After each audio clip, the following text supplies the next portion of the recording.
Buongiorno Santità, buongiorno a tutti, grazie di averci raggiunto qua dietro per un incontro con lei, grazie per questi giorni che abbiamo potuto trascorrere seguendo il viaggio nei due paesi che ha visitato, per quest'ultimo paese il Libano. Ci sono un po' di domande da parte dei giornalisti, però prima volevo dire una parola. C'è una giornalista che ha lavorato per molti anni seguendo la Santa Sede, il Vaticano e il Papa, e che da dicembre va in pensione.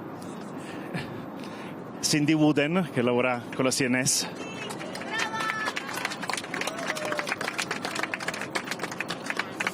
E il rapporto è stato prezioso e amichevole per tutti questi anni, quindi comunque invece le domande saranno: la prima è da parte di un giornalista libanese, se non vuole dire una parola lei prima.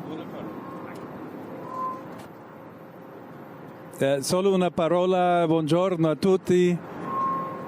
Innanzitutto voglio dire grazie a tutti voi che avete lavorato tanto e vorrei che trasmettano questo messaggio anche ad altri giornalisti, sia in Turchia, in Libano, tanti che hanno lavorato per comunicare gli importanti messaggi di questo viaggio. Allora, grazie a voi. Anche voi tutti meritate un applauso forte per il vostro lavoro. Grazie, grazie. Allora, la prima domanda è di Joseph Farshak della televisione pubblica libanese. First of all, thank you so much for granting us this opportunity as the only Lebanese media to accompany you on your first foreign trip. Before my question, this is a gift from the LBCI Lebanon family. It was drawn live on TV while you were moving from one stop to the other. This is you, and these are the different stops. You can see Our Lady of Lebanon, Saint Charbel, the Beirut port, every stop, every notable stop. So really, we thank you so much for blessing us with this opportunity. On the back, you can find a heartfelt appreciation by our chairman of the board and his wife, Pierre and Randa Daher. They are really thankful for this opportunity. It was painted live on air while you were moving from one stop to the other. Back to my question, Your Holiness. You are an American Pope leading a peace process. You're on a peace mission in the region. My question is, will you use your connections with President Donald Trump, with Prime Minister Benjamin Netanyahu, and you've stated on the plane before that the Vatican is friends with Israel. Will you raise the need to halt Israeli aggressions against Lebanon? And is sustainable peace achievable in the region? First of all, yes, I believe sustainable peace is achievable. I think that when we talk about hope and we talk about peace and we look to the future, we do so because I believe it is possible that peace once again come to the region, come to your country, to Lebanon. In fact, I've already, in a very small way, begun a few conversations with some of the leaders of places that you have mentioned, and I would intend to continue to do that personally or through the Holy See, because the fact is that we do have diplomatic relationships with most of the countries through the region, and it would be our hope certainly to continue to raise that call for peace that I spoke of at the very end of the Mass today. Grazie. La prossima domanda è di Mad Atrash di Sky News Arabia. Santità, sono libanese, quindi parlo in italiano, se mi permetti. Santità, nel suo ultimo discorso, che credo sia molto importante, c'era un chiaro messaggio per le autorità libanesi per negoziare, quindi negoziare, dialogare, costruire. Il Vaticano farà qualcosa di concreto in questo senso. Poi ieri sera lei ha visto anche un esponente sciita, prima del suo viaggio Hezbollah gli aveva mandato un messaggio, non so se lei l'ha ricevuto, l'ha letto e cosa ci potrebbe dire a riguardo.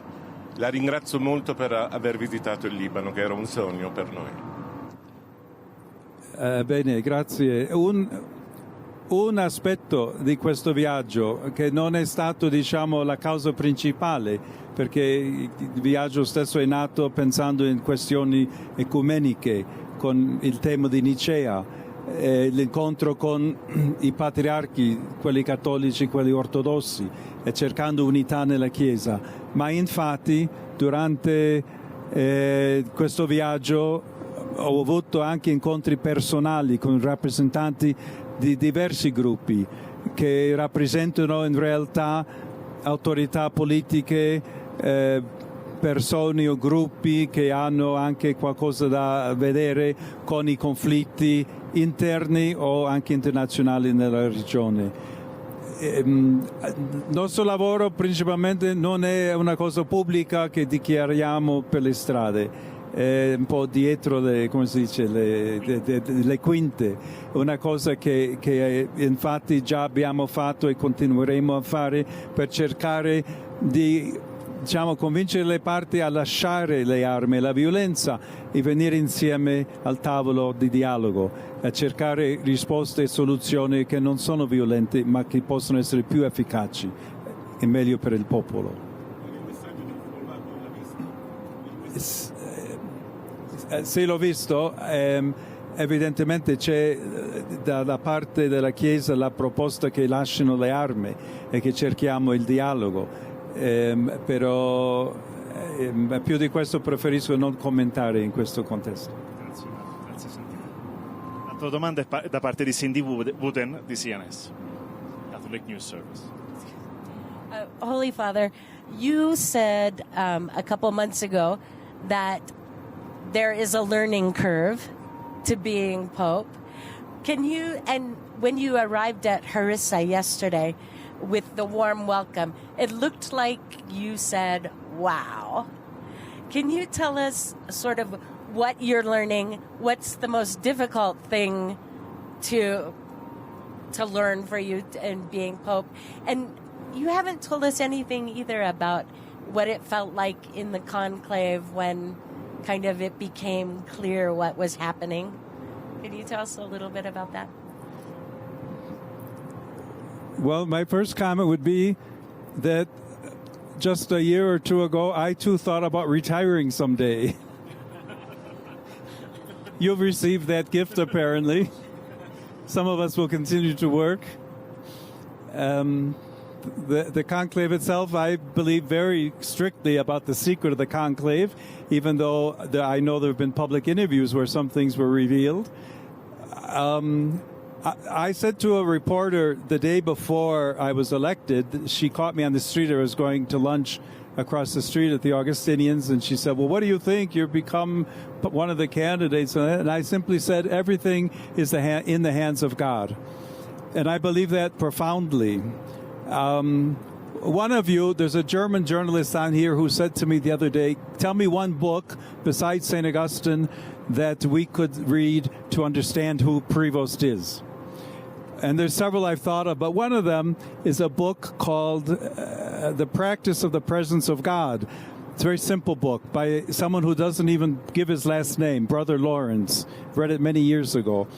But it describes, if you will, a type of prayer and spirituality where one simply gives his life to the Lord and allows the Lord to lead. And if you want to know something about me, that's been my spirituality for many years.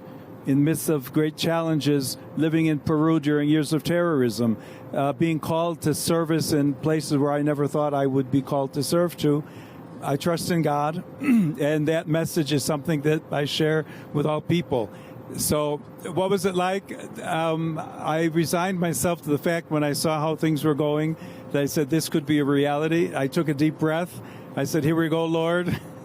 You're in charge, and you lead the way. I don't know that I said wow last night in the sense my face is very expressive, but I'm oftentimes amused by how the journalists interpret my face.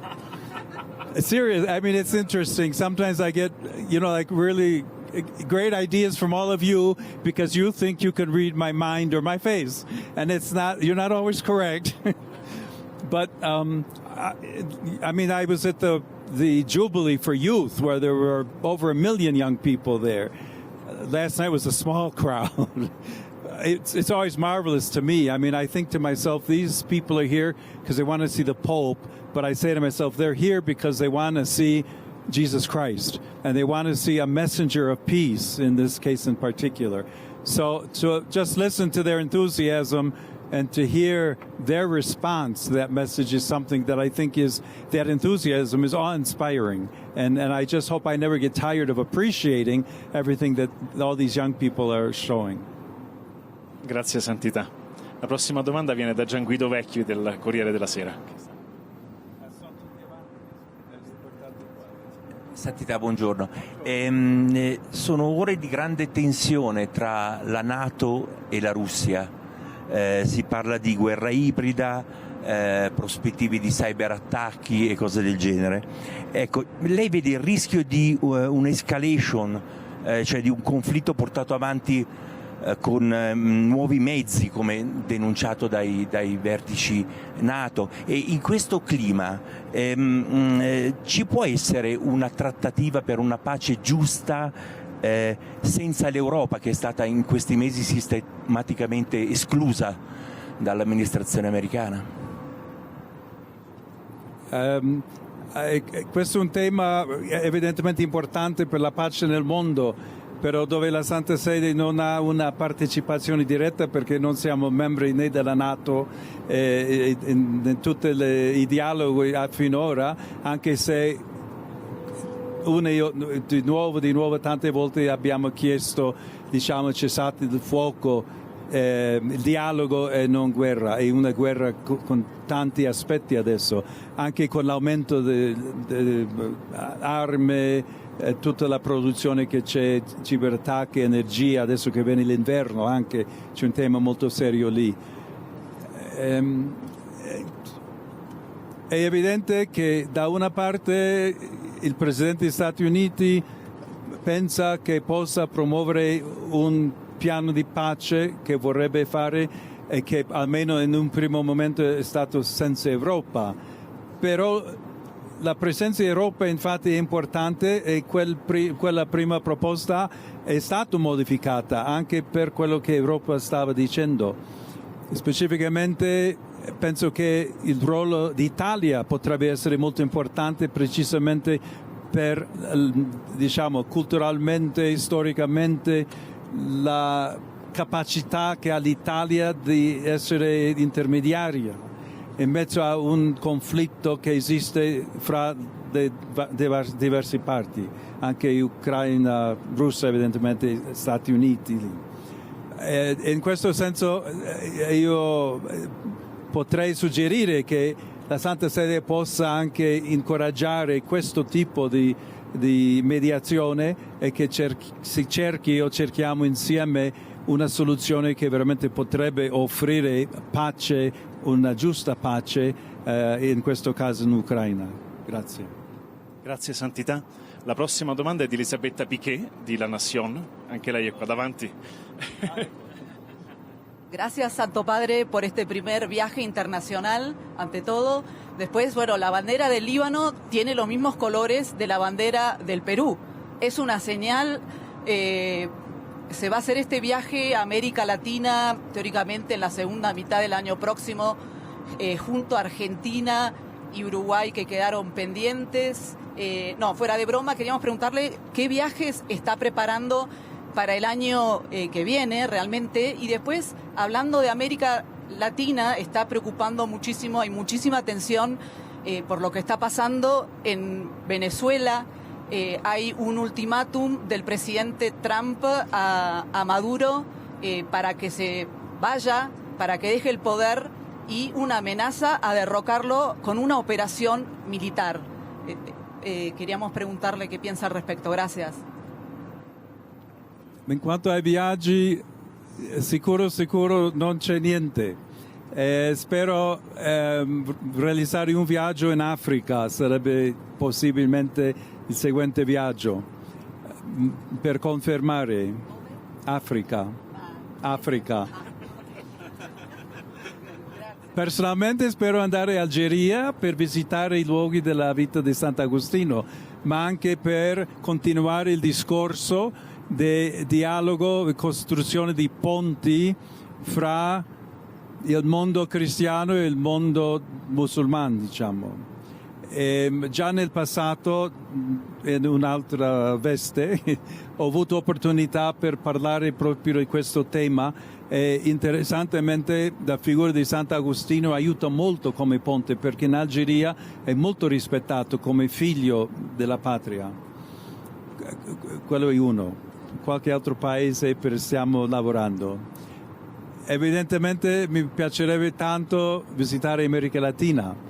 Argentina e Uruguay che stanno aspettando una visita del Papa. Perù penso che mi riceveranno anche e allora se vado in Perù tanti paesi vicini, però ancora il proyecto no está definido. Entonces, sobre Venezuela, 26 o 27 estamos viendo. Gracias. Sobre Venezuela, a nivel de la conferencia episcopal, con el nuncio, estamos buscando maneras para calmar la situación, buscar sobre todo el bien del pueblo, porque tantas veces quien sufre en esas situaciones es el pueblo, no son las autoridades.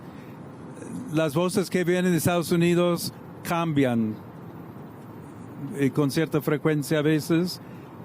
Hay que ver. Por un lado, parece que ha habido una conversación por teléfono de los dos presidentes. Al otro lado, hay ese peligro, esa posibilidad de que haya alguna actividad, alguna operación, incluso invadiendo el territorio de Venezuela. Yo no sé más. Yo de nuevo creo que es, digamos, mejor buscar maneras de diálogo, quizás presión, incluso presión económica, pero buscando otra manera para cambiar si es lo que decidan hacer en Estados Unidos. Grazie Elisabetta, grazie Santità. E l'altra domanda viene da Michael Corr de La Croix. Hello, Your Holiness.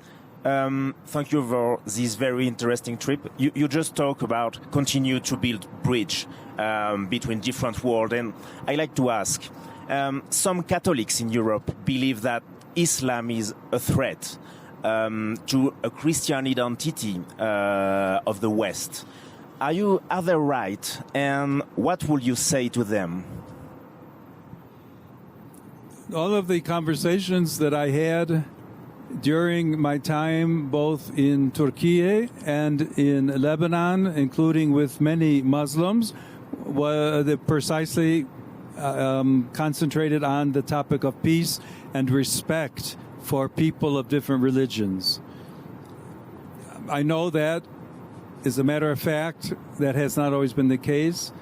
I know that in Europe there are many times fears that are present but oftentimes generated by people who are against immigration and trying to keep out people who may be from another country, another religion, another race. And in that sense, I would say that we all need to work together. One of the values of this trip is precisely to raise the world's attention to the possibility that dialogue and friendship between Muslims and Christians is possible.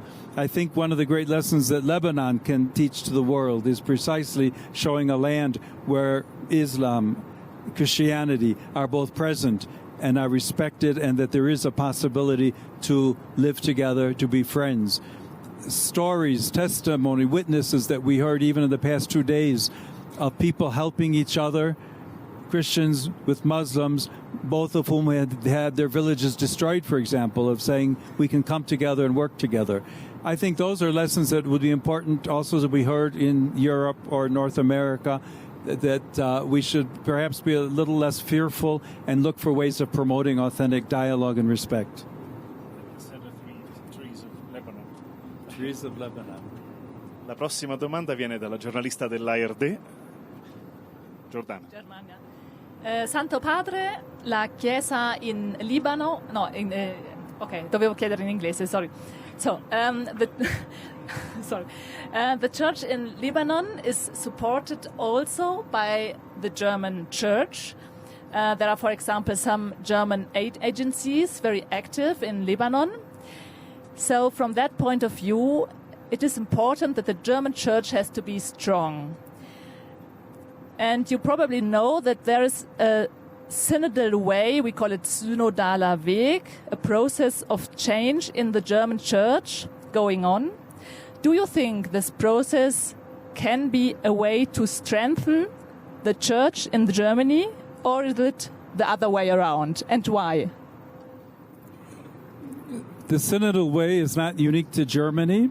The whole church has celebrated a synod and synodality over the past several years.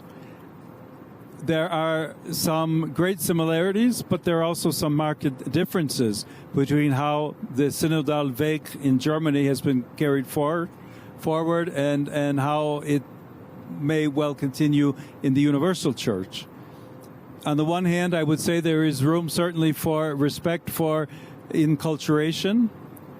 The fact that in one place synodality is lived in a certain way and in another place is lived differently does not mean that there will be a rupture or a fracture. I think that's very important to remember. At the same time, I'm aware that many Catholics in Germany believe that certain aspects of the synodal way that has been celebrated in Germany up until now do not represent their own hope for the church or their own way of living church. So there's need for further dialogue and listening within Germany itself so that no one's voice is excluded, so that the voice of those who are more powerful does not silence or stifle the voice of those who might also be very numerous but don't have a place to speak up and to allow their own voices and own expression of church participation to be listened to. At the same time, as you know, I'm sure, the German group of German bishops has been meeting through the past couple of years with a group of the cardinals from the Roman Curia, and there's an ongoing process there as well to try and make sure that the German synodal way does not, if you will, break away from what needs to be considered as the pathway of the universal church. I'm sure that will continue. I suspect there will be some adjustments made on both sides in Germany, but I'm certainly hopeful that things will work out positively. Grazie Santità, grazie Anne. E l'ultima domanda, Santità, è di Rita Al-Munaye di Sat7, un'altra giornalista che viene dall'area del Libano. We are 4 different Christian channels broadcasting in the Middle East and North Africa. 2 in Arabic, 1 in Farsi, and 1 in Turkish. First of all, I would like to thank you for giving a time for the Lebanese people. I am myself a child of war, and I know how much it means to have a hug from Your Holiness, a tap on the shoulder, and saying everything is going to be okay. And what struck me is your motto, Your Holiness. Your motto. It says in the one, we are one. This motto speaks of building bridges between different Christian denominations, between religion, and also across neighbors that sometimes can be a bit difficult. So my question is, from your own perspective, what unique gift does the church in the Middle East, with all its tears and wounds and challenges and past history, can give the church in the West and the world? Okay. Let me preface my response by saying that today, people who grew up in a very individualistic society, young people who passed a very significant amount of time during the pandemic because of COVID, and whose personal relationships are oftentimes very isolated in reality because they're only through computer screens or smartphones. They ask sometimes, why should we want to be one? I'm an individual and I don't care about others. And I think there's a very important message here to say to all people that unity, friendship, human relationships, communion are extremely important and extremely valuable. if for no other reason than the example you mentioned about someone who has lived through war or has suffered and is in pain, what an embrace can mean to them. What that human, very human, real, healthy expression of personal care can do to heal the hearts of someone else. On a personal level, that can become, if you will, a common level, a community level that unites all of us and helps us understand that respect for one another goes far beyond you keep your distance, I'll stay here and you stay there, and we'll have no interaction. But it means building up relationships that will enrich all people. With that message, certainly my motto is primarily because of Christ. In Ilo is in Christ, who is one, we are all one. But it's not defined, if you will, only for Christians. And as a matter of fact, is an invitation to all of us and to others to say, the more we can promote authentic unity and understanding, respect, and human relationships of friendship and dialogue in the world, the greater possibility there is that we will put aside the arms of war, that we will leave aside the distrust, the hatred, the animosity that has so often been built up, and that we'll find ways to come together and be able to promote authentic peace and justice throughout the world. Grazie Santità, grazie per questa sua risposta e per queste sue risposte. E grazie per la sua disponibilità nel corso di questo viaggio. Buon viaggio a tutti e grazie a voi. Grazie.